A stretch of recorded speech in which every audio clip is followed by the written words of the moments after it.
నీళ్లతో నడిచే bike. విశాల్కి bike అంటే చాలా ఇష్టం. తన ఫ్రెండ్స్ లాగే తను కూడా బైక్ మీద కూర్చుని రయ్యమని దూసుకుపోవాలని ఎప్పుడూ ఆశపడుతూ ఉండేవాడు. కాని బైక్ కొనాలనే అతని ఆశ నెరవేరేది కాదు. దానికి కారణం అతని తండ్రి.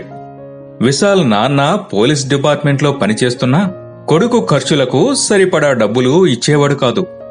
ఎందుకంటే విశాల్ అమాయకుడు, పైగా చాలా తొందరగా మోసపోతాడని ఆయన నమ్మకం. అయితే విశాల్ తల్లికి మాత్రం కొడుకంటే చాలా ఇష్టం. ఆవిడ అప్పుడప్పుడు కొంత డబ్బును కొడుకుకు చాటుగా ఇస్తుండేది. ఎప్పటికైనా ఒక సెకండ్ హ్యాండ్ బైక్ అయినా కొనాలని ఆ డబ్బును విశాల్ దాచుకునేవాడు. చివరికి సరిపడినంత డబ్బు పోగవడంతో ఓనాడు షోరూంకు వెళ్లి కొన్ని బైక్స్ చూశాడు. ఆ షోరూంలో డిఫరెంట్ మోడల్స్ బైక్స్, వాటిని సేల్ చేసేవాళ్లు అక్కడ ఉన్నారు. వాళ్ళు ఒకరిని మించి మరొకరు వారి వారి బైక్స్ గురించి పొగడడం మొదలుపెట్టారు. నా బైక్ ఎక్కువ మైలేజ్ ఇస్తుంది అని ఒకరంటే, నా బైకు చాలా వేగంగా నడుస్తుంది అని మరొకరు, అసలు నా బైక్ కంపెనీ ఇండియాలోనే గ్రేట్ అని ఇంకొకరు. ఇలా తమ తమ బైక్స్ గురించి గొప్పగా చెప్పసాగారు. అందులో ఒక సేల్స్ మ్యాన్ విశాల్ అమాయకత్వం గమనించి, నా బైకు నేలతో నడుస్తుంది అన్నాడు. ఆ మాటలకు విశాల్ బాగా ఆకర్షితుడయ్యాడు. ఏమిటి, ఈ బైక్ నేలతో నడుస్తుందా అని ఉత్సాహంగా అడిగాడు. ఆ సేల్స్ మ్యాన్ అవునంటూ ఆ బైక్ గురించి మరో 10 మాటలు పొగుడుతూ గొప్పగా చెప్పాడు. వెంటనే విశాల్ ఆ బైక్ను కొని ఇంటికి తీసుకెళ్లాడు. మరుసటి రోజు విశాల్ వాళ్ళ నాన్న బైక్ను చూశాడు. ఆ బండి ఎవరిదిరా అని అడిగాడు. వెంటనే విశాల్, నాదే నాన్న, నిన్ననే కొన్నాను. ఈ బైక్ గొప్పతనం ఏమిటంటే ఇది నీళ్లతో నడుస్తుంది అని చెప్పాడు అమాయకంగా. అప్పుడే అర్థమైందా తండ్రికి కొడుకు మళ్లీ మోసపోయాడని. వెంటనే బైక్ షోరూం దగ్గరికి తీసుకెళ్లాడు. అక్కడ అన్ని కంపెనీల వాళ్ళు ఉన్నారు. ఈ బైక్ నీళ్లతో నడుస్తుందని ఎవరు చెప్పారు? ఇప్పుడు ఈ బండి నీళ్లతో నడవకుంటే మిమ్మల్ని నీళ్లలోకి తోసేస్తా. రండి, ఈ బండిని నీళ్లతో నడిపించండి అని గట్టిగా అరిచాడా పోలీసు. ఆ దెబ్బకు భయపడి అక్కడ ఉన్న సేల్స్ మ్యాన్ ఒక్కొక్కరుగా వచ్చి పెట్రోల్ ట్యాంకులో నీళ్లు పోస్తున్నారు. కాని బైక్ నడవట్లేదు.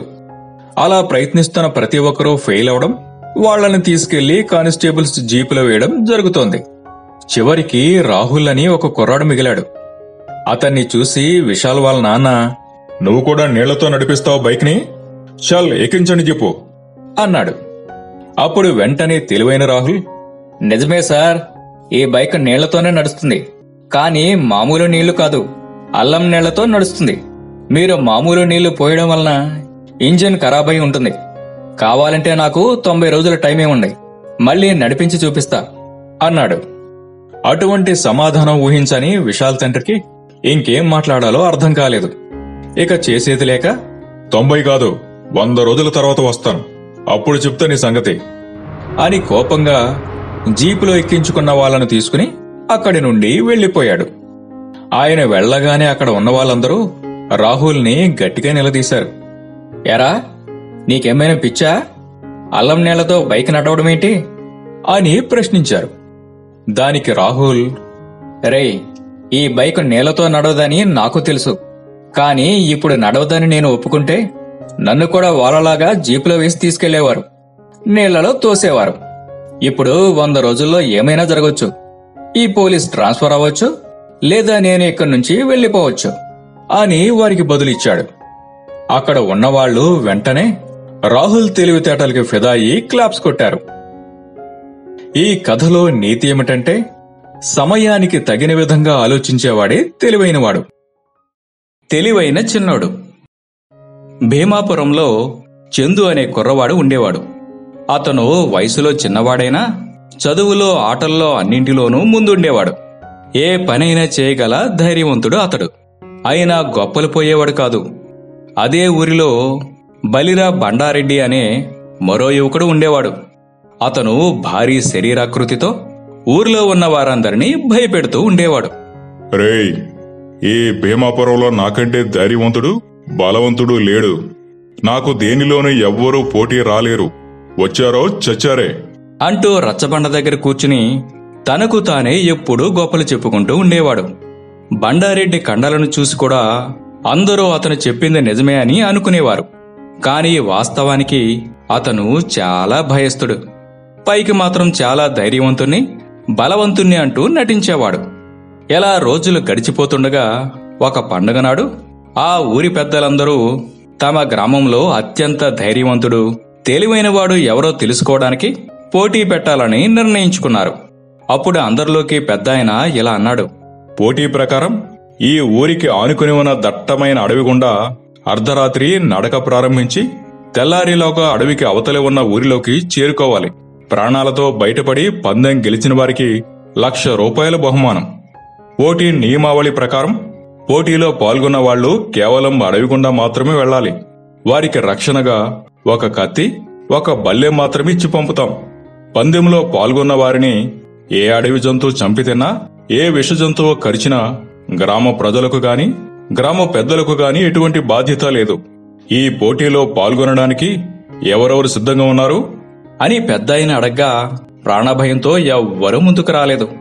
ఇంతలో బలిరా బండారెడ్డి ఒక్కడే ముందుకు రావడంతో అందరూ సైలెంట్ అయిపోయారు. పోటీకి ఇంకెవరైనా సిద్ధంగా ఉన్నారా అని మళ్లీ ఆ పెద్దాయన అడగడంతో చిన్నోడు చందు కూడా పోటీలో పాల్గొంటానని ముందుకు రావడంతో అందరూ ఆశ్చర్యపోయారు.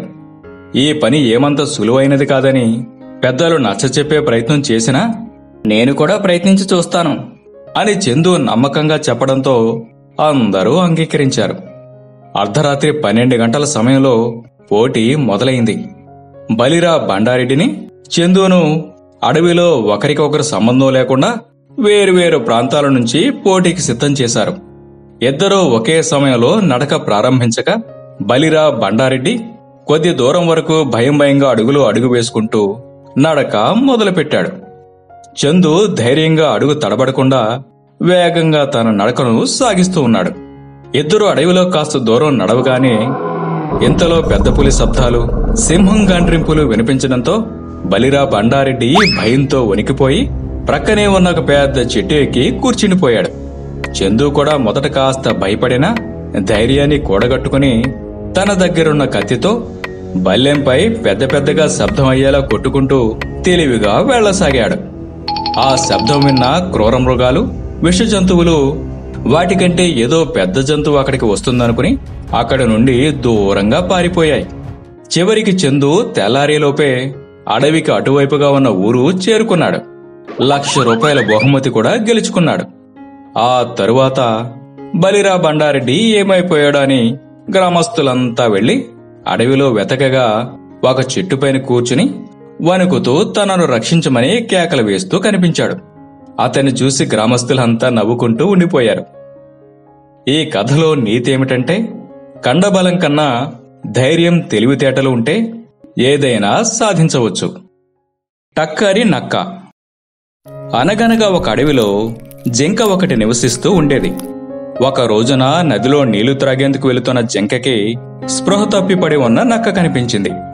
నీరసించి పడి ఉన్న నక్కను చూడగానే జింకకి జాలి వేసింది. దగ్గరలోని తన ఇంటికి తీసుకెళ్ళింది. తనకు తెలిసిన వైద్యం చేసింది జింక. కాసేపటి తర్వాత నక్కకు స్పృహ వచ్చింది. ఏమైంది? ఎందుకు అక్కడ పడుకున్నావు అని ఆరా తీసింది జింక. కొన్ని రోజులుగా బాగా నీరసంగా ఉంటుంది. దాహంగా ఉండడంతో నీళ్లు త్రాగేందుకు నది వద్దకు వచ్చి కళ్ళు తిరిగి పడిపోయాను. నాకు నా అనేవాళ్ళు ఎవ్వరూ లేరు. నా ఇల్లు కూడా నిన్న రాత్రి కురిసిన వర్షానికి కూలిపోయింది అంటూ నిట్టూర్చింది నక్క. జింకకి దాన్ని చూసి చాలా జాలి వేసింది. ఎవరూ లేరని బాధపడకు, మనం స్నేహితులుగా ఉందాం. ఇదిగో ఈ పక్కనున్న ఇల్లు కూడా నాదే. ఇకపై నువ్వు ఆ ఇంట్లో ఉండు, అద్దె ఏమీ ఇవ్వక్కర్లేదులే అని చెప్పింది. దీంతో ఆ నక్క చాలా ఆనందపడిపోయింది. వెంటనే తన పాత ఇంటికి వెళ్లి జింక సాయంతో తన సామాను తెచ్చుకుని ఆ ఇంట్లో ఉండసాగింది. ఆ రోజు నుండి జింక నక్కలు మంచి స్నేహితులైపోయాయి. ఒక రోజున నక్క బయటకు వెళ్లి వస్తూ ఇంటి తాళం చెవి ఎక్కడో పోగొట్టుకుంది. ఇంటి ముందు కూర్చుని లోపలకు ఎలా వెళ్లాలో తెలియక దిగులు పడసాగింది. అప్పుడే వచ్చిన జింక, ఏం జరిగింది? ఎందుకలా దిగులుగా ఉన్నావు అని నక్కని అడిగింది. మిత్రమా, ఇంటి తాళం చెవి ఎక్కడో పోగొట్టుకున్నాను. అది లేకుండా తలుపు తీయడం అసాధ్యం. ఇప్పుడెలా అంటూ ఏడవడం మొదలుపెట్టింది. దానికి జింక తన ఇంటికి వెళ్లి తాళం ఒకటి తెచ్చి ఇచ్చి, మరేం పర్వాలేదు, ఈ తాళం చెవి తీసుకో, ఇకపై ఇది వాడుకో అని చెప్పింది. అది నక్క ఇంటి తాళానికే మరొక తాళం చెవి. కాని టక్కరి నక్కకు అది తెలియలేదు. ఆ తాళం చెవి జింక ఇంటిదే అనుకుంది. ఇంకేముంది, వెంటనే ఓ జిత్తులమారి ఆలోచన చేసింది. జింక బయటకు వెళ్ళినప్పుడు ఆ తాళం చెవి సహాయంతో దాని ఇంట్లోని వస్తువులన్నీ దోచుకుని ఎంచక్కా పారిపోవాలని అనుకుంది. సమయం కోసం వేచి చూడసాగింది. ఒకరోజు జింకా నక్కలిద్దరు కలిసి అలా షికారుకి బయలుదేరారు. సగం దూరం వెళ్లగానే నక్క, అబ్బా, నాకు పొట్టలో నొప్పిగా ఉంది, షికారికి రాలేను, ఇంటికి వెళ్ళి పడుకుంటాను, నువ్వెళ్ళు మిత్రమా అని తన నాటకాన్ని మొదలుపెట్టింది. జింక సరేననడంతో తిరిగి ఇంటికి పయనమైంది. నక్క సరాసరి జింక ఇంటికెళ్లి తన దగ్గరుండే తాళం చెవితో తాళం తీసేందుకు ప్రయత్నించింది. ఆ తాళం చెవి జింక ఇంటిది కాదు కాబట్టి అది తాళంలో చిక్కుకుంది. దీంతో కంగారు పడిన నక్క తాళం చెవిని అటు ఇటూ లాగేసరికి అది తాళంలోనే గట్టిగా ఇరుక్కుపోయింది. అంతే, నక్కకు చాలా భయం వేసింది. జింక వచ్చిందంటే జరిగినదంతా తెలుసుకుని తనని అసహ్యించుకుంటుంది అనుకుంది.